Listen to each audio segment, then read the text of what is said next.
Hey everybody, this is the Sliders Review, and welcome to a special edition of Asian and Pacific Islander Heritage Month. And I'm here today to talk to you about Digimon Tamers Runaway Locomon. So this came out in 2002 in Japan and 2005 in America. And it is set sometime after the finale of Digimon Tamers, which is season 3. We don't know exactly how much time, but since it's Rika's birthday, maybe a couple of months to a year probably. And so some could say this is, the true finale of like the series because everybody comes back, even their Digimon. However, they don't explain how the Digimon Tamers got their Digimon back. It's been a while since I saw Digimon Tamers. I've only watched it twice in its entirety, but I remember the Digimon going back to the digital world after the end of the finale. The kids were sad, like always, and Takado, he saw, well, I think he heard Guillomon's voice and saw like a portal near like somewhere outside. And, it's indicated he's gonna go through that portal and find Guillamon and stuff. So, we have to use our imaginations and say, okay, he went through there to bring his Digimon back, and I guess everybody else went through there to bring theirs back and stuff. It's a good possibility and everything, but it would have been nice if some type of explanation and stuff. Now, this is a short film. It's about 30 minutes. And does it feel like a movie? No, not really. It feels more like a filler episode just somewhere plucked in the middle.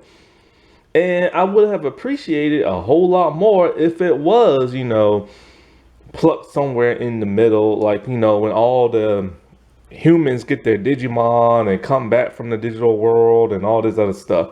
Because this is the one Digimon season that never really focused on the digital world.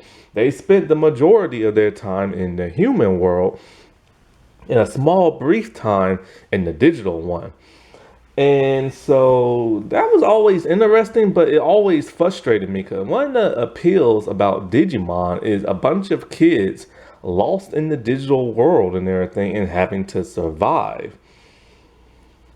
However, making them stand out in the human world more did make it more unique and different and interesting and stuff.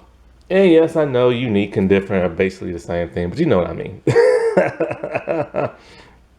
So what does this movie really entails? Well, for the most part, even though everybody is back, it's mostly a Rika episode.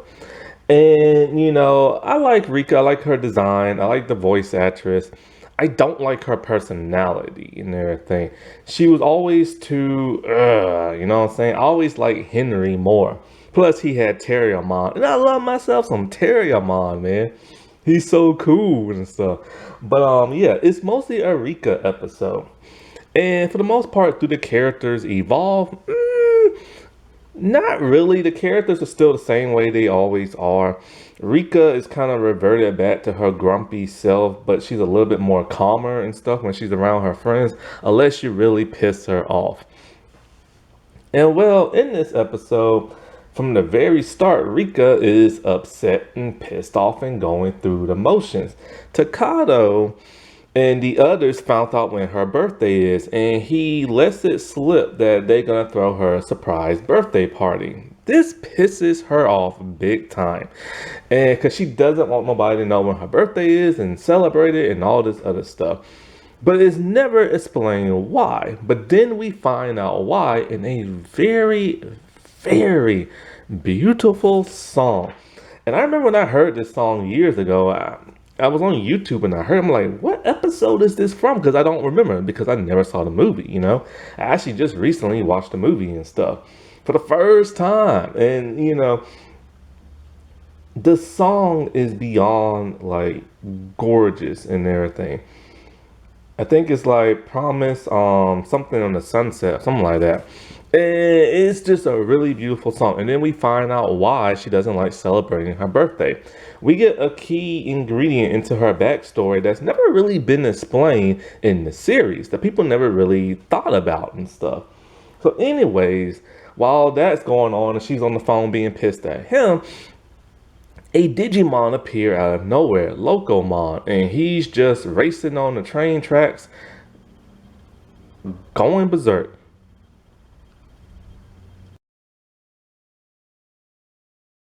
Nobody knows why he's there or why he's like, just running around crazy and stuff. So of course, it catches the attention of Takato and Rika and everything. So Takato gets there first and Rika shows up later. It also catches the attention of like the humans. Yumaki is back of all people. And he's back in the role doing what he normally does. Flipping around his little lighter and stuff.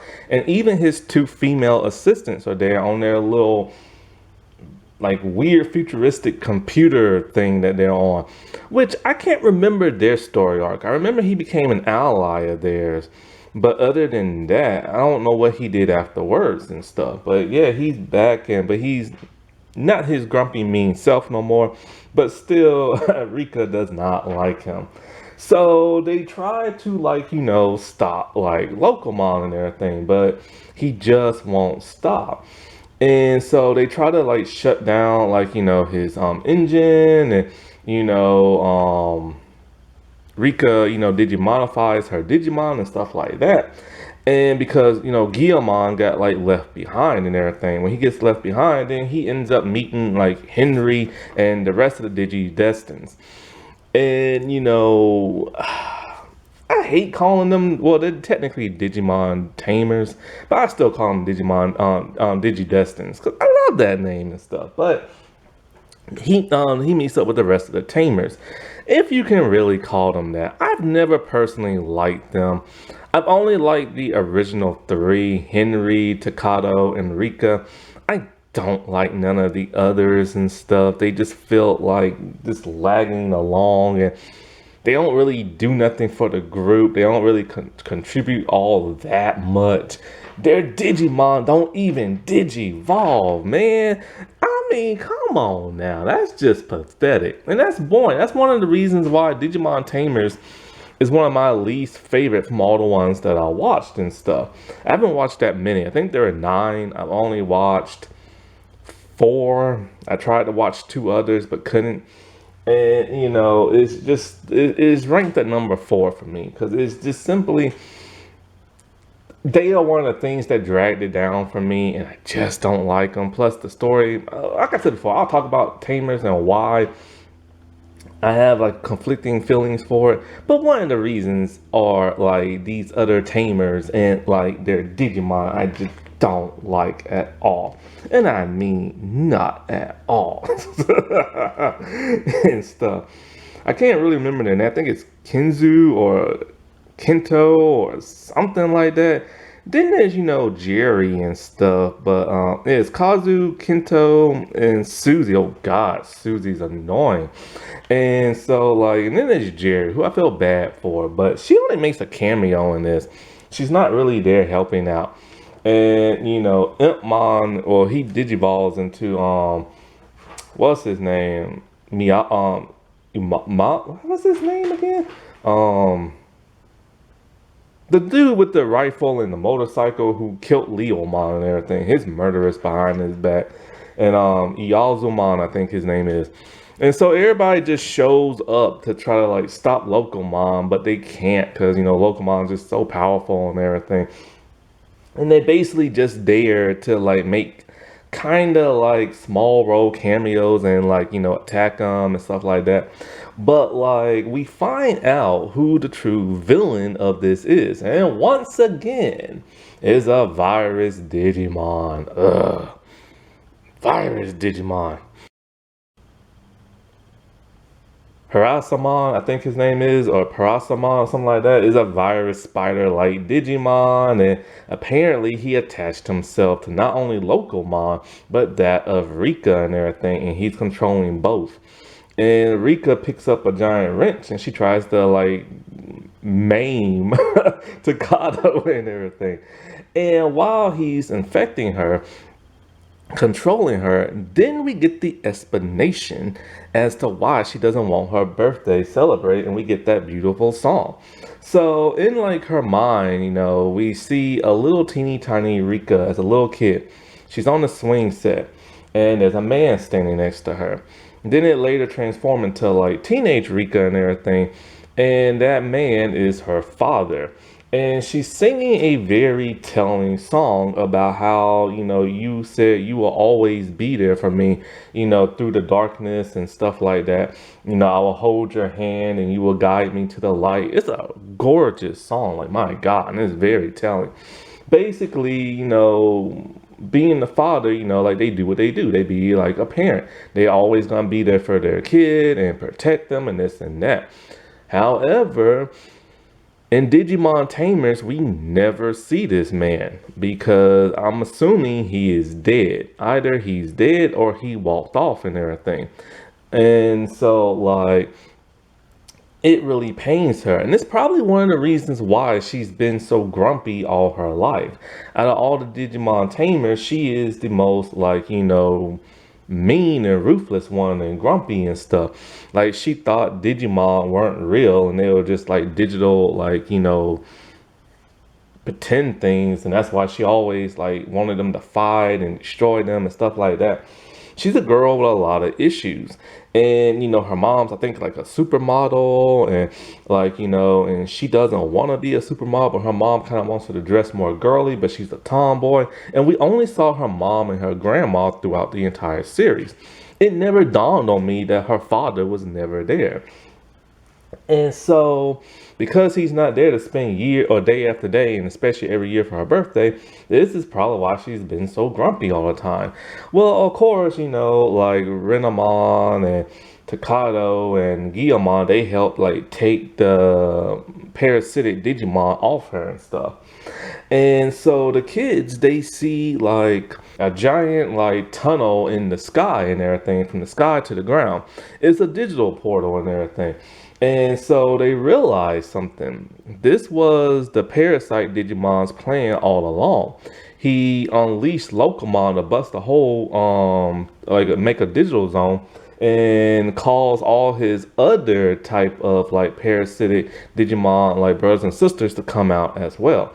So this is where the other tamers come in, and they use their Digimon to like fight the other parasite Digimon in a very short short lackluster type of fight and everything, right?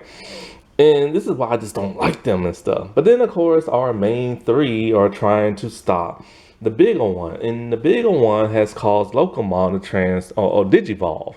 And so, they have to like digivolve. And I love their digivolution. I love how they use their cards and stuff. I love like the transformation and stuff. Of course, we don't get their cool Digimon music from season 3 because Saban owns the rights to that. And when he sold it to Disney, they had to use the Frontier music. It just doesn't sound the same or feel the same and stuff.